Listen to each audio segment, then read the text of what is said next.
Assalamualaikum warahmatullahi wabarakatuh. Salam sejahtera bagi kita semua.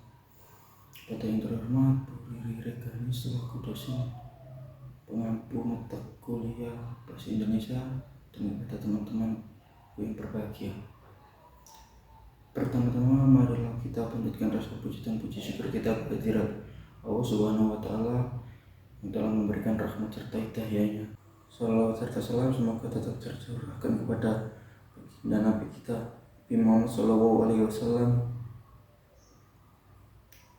yang telah menunjukkan kita dari arah gelap gulita menuju arah terang benderang niat di Indonesia.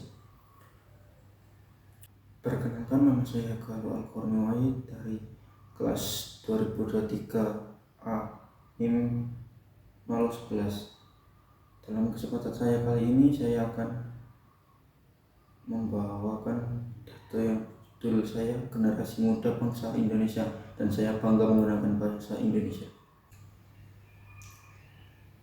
Semua orang mampu membaca judul tersebut, tetapi tidak semua orang benar-benar memaknai kalimat tersebut. Apa yang terjadi?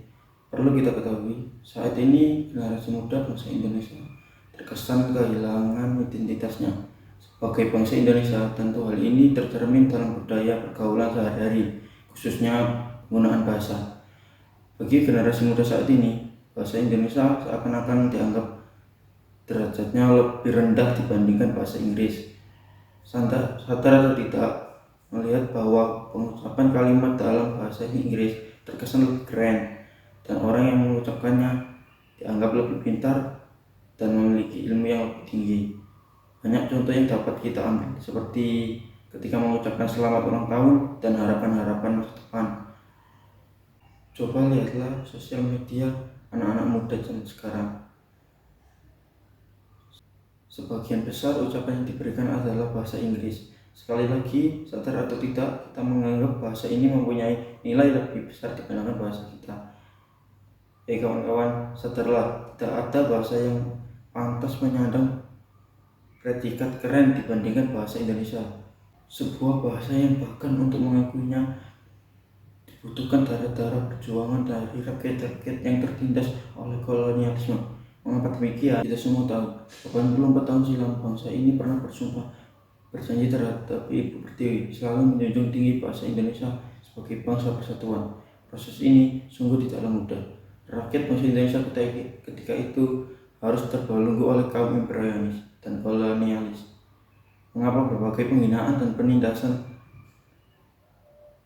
terinjak harkat dan martabatnya selama ratusan tahun, barulah muncul keberanian, semangat, dan tekad yang satu dari para pejuang tanah air, mendeklarasikan bahasa persatuan Indonesia untuk mengangkat kembali harkat dan martabat bangsa Indonesia, menentang penguasa saat itu. Di sini kita harus sadar bahwa ada harga yang harus dibayar untuk bahasa kita.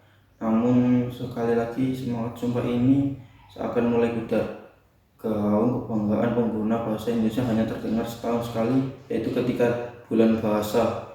Bahkan tidak semua orang tahu bahwa bulan Oktober adalah bulan yang didedikasikan khusus untuk bahasa Indonesia.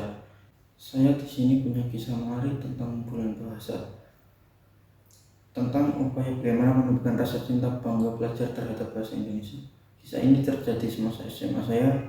Ketika bulan bahasa, para guru bahasa Indonesia di sekolah saya mengeluarkan kebijakan bagi siswa untuk selalu mengucapkan bahasa Indonesia dengan baik dan benar selama kegiatan belajar berlangsung ataupun dengan guru.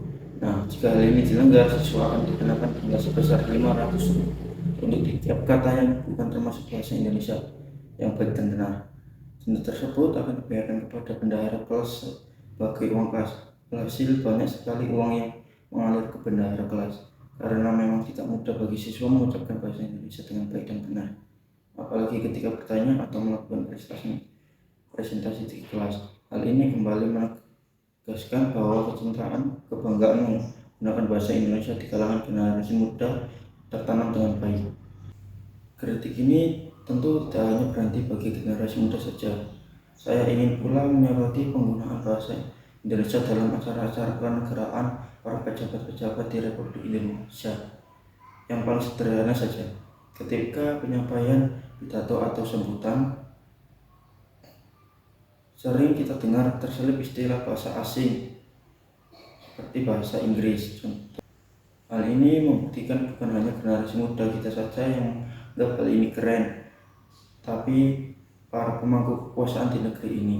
Jika suatu saat seluruh pidato dari petinggi-petinggi Indonesia, termasuk pidato di negeri-negeri lain, pidato PBB, pidato di konferensi internasional menggunakan bahasa Indonesia, kita katakan kepada dunia, bangsa Indonesia bukan tidak mampu belajar dan menggunakan bahasa asing, namun kita ingin dunia mengenal bahasa Indonesia.